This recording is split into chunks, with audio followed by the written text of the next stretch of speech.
Assalamualaikum, bertemu kembali bersama channel kita bosku. Oke, tidak berlama-lama, mari kita gaskan bosku. Terjadi penyerangan warga akibat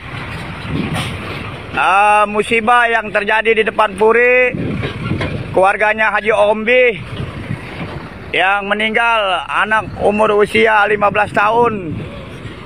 Warga menyerang ke dalam, menyerang ke dalam. Mobil diinstruksikan ke dalam semua. Tuh, mobil ke dalam semua tuh. Jadi warga dari Selembaran menyerang masuk ke proyek. Pak RW, ada pesan grup masuk, tolong Semua dibaca. mobil dikondisikan masuk ke dalam proyek. Warga menyerang. Semua tuh. Terima kasih ke Pak Jumhur. Nah, ini kita dengarkan bosku perkataannya. Ini perlu disimak ya bosku. Simak baik-baik kita ya. Dan saya bisa menduga kalau pertemuan hari ini tidak terjadi, kemungkinan Indonesia segera bubar. Indonesia segera bubar. Nah, dengarkan ini.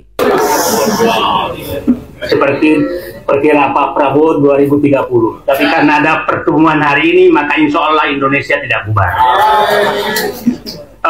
Saya ingin menyatakan, Jepang dan Belanda menjajah Indonesia itu tidak pernah ingin menguasai tanah. Yang dikuasai adalah rakyat dan mengambil hasilnya. Dan raja-rajanya yang dikuasai. Oligarki bukan mau menguasai Indonesia lewat ekonomi saja, tapi menguasai politik dan mengambil alih rakyat, tanah rakyat. Itu yang terjadi. Itu yang sedang terjadi sekarang. Jadi saya katakan, Indonesia kemungkinan besar akan bubar apabila oligarki ini tidak ditahan untuk mengambil alih tanah-tanah di seluruh Indonesia. Itu saya katakan seluruh Indonesia. Nah, jadi sekarang kita semua ini muncul sebagai pahlawan untuk menyelamatkan Indonesia dari perampokan penggusuran rakyat oleh kaum oligarki. Oligarki sekarang sudah betul-betul menguasai politik. Setelah dia kuat dulu, kita kenal Orde Baru Jimbaran. Jimbaran itu kalau dikumpulkan Pak Harto itu ditanya apa sumbanganmu. Sekarang kelompok Jimbaran baru ini yang oligar, kalau datang itu apa yang mau diambil? Itu perbedaannya. Lihat pada saat dikumpulkan di IKN, kan langsung menyatakan saya mau 190 tahun. Langsung menyatakan, hei investor semua saya mau ambil alih loh IKN. Jadi itu perbedaannya, apa namanya, pengusaha dulu adalah ditanya oleh Pak Harto apa yang kami bisa sumbang Pak. Dia menanyakan. Sekarang meminta aku mau ambil ini. Nah, dan diambil itu tanah, bukan kekuasaan. Dulu mereka berbisnis tuh hanya di ekonomi, dagang, industri. Sehingga muncullah industri banyak sehingga menampung tenaga kerja. Sekarang yang diambil adalah tanah. Tanah itu milik rakyat, milik negara, itu perbedaannya. Dan ini harus dihentikan. Ini harus dihentikan karena negara ini akan bubar. Nah, terima kasih Pak Heri Yulianto, siapa? Zainuddin.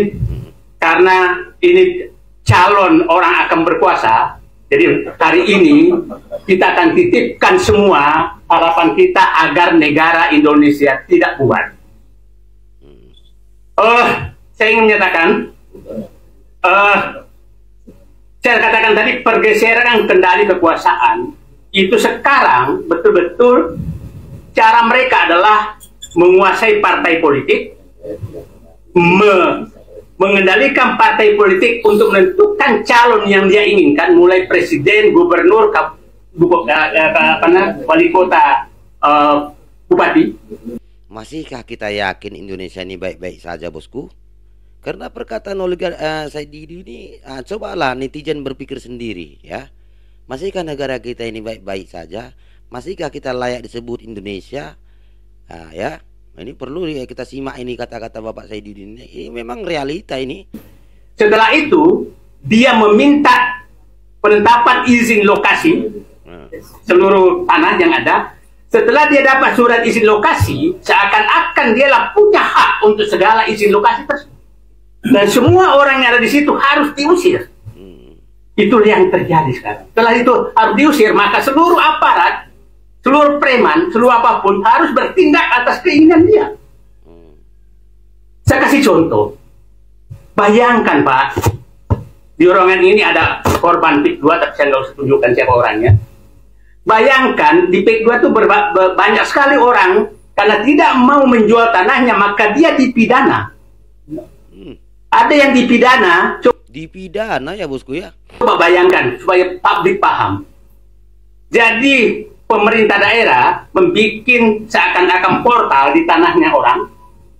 Setelah itu malam-malam dia bongkar sendiri portalnya. Dan orangnya tidak mau jual tanahnya. Setelah itu dianggap bahwa merusak fasilitas umum. Padahal dia sendiri yang bikin. Aparat daerah sendiri. Setelah itu suami istri masukkan penjara.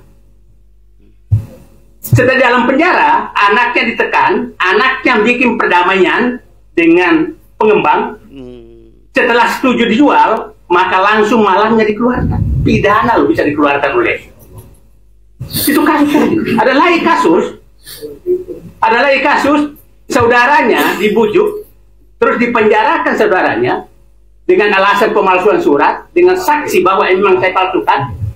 Setelah itu bernegosiasi dengan aparat, kemudian lepas lagi pidana pemalsuan, tapi bisa dilepaskan oleh komando dari oligark. Bayangkan Hukum dimain-mainkan ya bosku ya. Bukan main ya. kalau perdata masih masuk akal, ini pidana. Jadi dirancang pidana untuk menangkap orang agar mau bernegosiasi melepaskan tanahnya. Dan itu puluhan yang terjadi seperti itu. Nah, akhirnya semua jadi ketakutan. Nah, itulah yang terjadi di lapangan. Kalau rakyat kecil gampang, ditakut-takutin aja tiap hari. Ditakut-takuti tiap hari, maka dia akan melepaskan tanahnya. Coba bayangkan pulau Panjang yang dekat Cilegon itu saya dapat informasi kemarin sudah jual 10.000, 25.000 per meter, sudah habis juga. Jadi hampir semua pantai utara Tangerang ini sudah habis, dan itu terjadi di seluruh Indonesia. Iya. Dan Terjadi di seluruh Indonesia ya bosku ya. semua ketakutan. Jadi saya berharap bahwa nanti Pak Ferry, ini saya senang sekali mendapatkan pernyataan Presiden terpilih kemarin menyatakan saya mau mati di atas kebenaran, membela kepentingan rakyat dan keadilan. Itu kata. Itu harapan kita ya bosku ya. Kata yang menurut saya sangat pegang, sehingga saya jawab di Twitter saya, Pak Presiden terpilih yang terhormat, apakah kita tanda kutip bisa mati bersama di dua tempat, yaitu PSN PIK 2 dan Rempang. Itu kita mati bersama di situ. Nah, saya ingin cerita apa yang terjadi sebenarnya, 3 hal ini supaya kita paham bagaimana terstrukturnya membubarkan Indonesia lewat oligarki menguasai tanah. Itu sangat terstruktur. Kita lihat di PSN Rempang. Rempang itu bulan Juli 2023 itu MOU antara Cina dengan Indonesia oleh Bahlil di depan Presiden Jokowi di Cina. Bulan Agustus, Airlangga Hartarto, Menko Perekonomian, kenapa saya perlu sebutkan nama ini? Agar mereka juga menanggung dosa, jangan enak-enak aja, jangan Jokowi semua gitu loh. Nah, jadi untuk seleksi kabinet aja lah, untuk PR juga, jadi dengan orang-orang seperti ini juga masuk kabinet lah. Nah, Juli, Airlangga Hartarto menetapkan Rempang sebagai PSN 1 bulan, tidak ada evaluasi apapun. Bahlil mengumumkan 28 September Rempang harus kosong. Bayangkan dalam waktu 1 bulan. Ini pekerjaan siapa? Ya kan Pak? Nah, dalam sebulan semua. Iya, betul. PSN PIK 2 itu diumumkan uju-uju 2 hari setelah pengumuman kemenangan Prabowo dan Pupapa. Pupapa, ya. Dikerengin. Nah, ini menurut saya ini adalah jebakan. Jebakan. Apa urusannya? Saya udah kelilingi semua tuh. PIK 2, PSN PIK 2. Saya paham betul. Alasannya yang selalu yang dipakai ini Menteri Pariwisata. Rempang kan Eco City juga kan?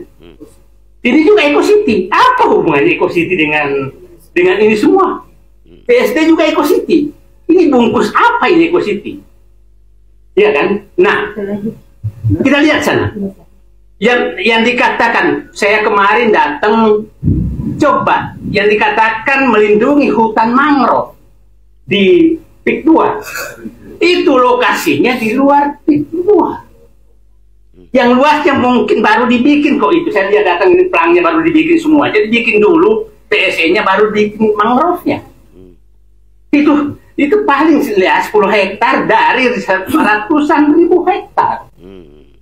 Nah, terus ini dijadikan alasan untuk menjadikan PSN PIK 2. Jadi apapun dia bosku, kita doakan ya pahlawan kita Bapak Said Didu sebagai pahlawan yang membela rakyat atas tanahnya ya bosku. Di tempat kami pun banyak kali tuh, contohnya PT Salim, PT ini bunyinya. Ya ujung-ujungnya kan kita memang tanah kita nggak banyak lagi gitu loh bosku. Mereka yang menguasai semua. Ada yang berbentuk HGU, ada yang berbentuk sudah dibeli. Udah tak kayak model kayak mana sekarang negara kita ini bosku. Apa perlu kita bagaimana bosku? Ya. Oke, demikian dulu reaction kita kali ini bosku. Komen yang cerdas dan beradab. Semoga para pahlawan seperti Bapak Said Didu bermunculan di negara kesatuan Republik Indonesia kita ini. Bergeraklah bosku, bergerak. Jangan diam aja melihat negara kita ini tertindas ya bosku ya. Semoga menjadi amal bagi kita nanti dipertanggungjawabkan di hadapan yang Maha Kuasa ya bosku. Oke, demikian bosku. Wassalamualaikum warahmatullahi taala wabarakatuh.